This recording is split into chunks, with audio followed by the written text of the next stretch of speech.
通知今仔日透早呢是来发生一桩警匪相掠的车祸。这警方伫咧掠拒绝临检的车辆的时阵，甲一只乌多摆小 A 加载2个人是敢若轻伤尔尔。后手这警方协调庭事来帮助当人处理相关的事项。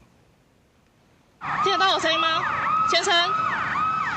这个开乌多摆的人倒伫涂骹，警察伫边仔确认伊敢是要载人，因为有另外一台车拒绝临检逃走。 敢是去画面会当看到警察骑警用的机车等咧加入，煞伫咧路口甲一只乌多摆相 A， 2个人拢跋倒。其他警察一个看到，是随甲车停落来斗救护，甲指挥交通。加在这2个人是拢轻伤，无啥要紧。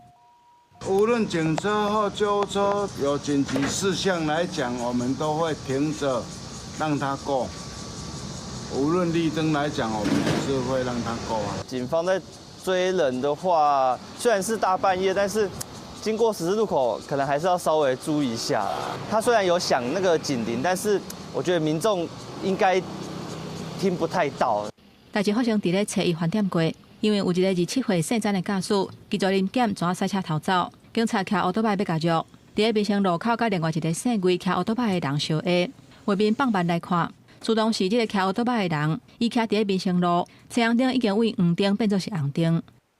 员警于支援追缉途中，在路口与机车骑士发生擦撞，双方均倒地有擦挫伤，同仁立即停车协助救护，后续将依程序协助同仁处理相关事宜。这片当中，若甲民众相弄，警方讲会请保险公司协助处理相关理赔代志。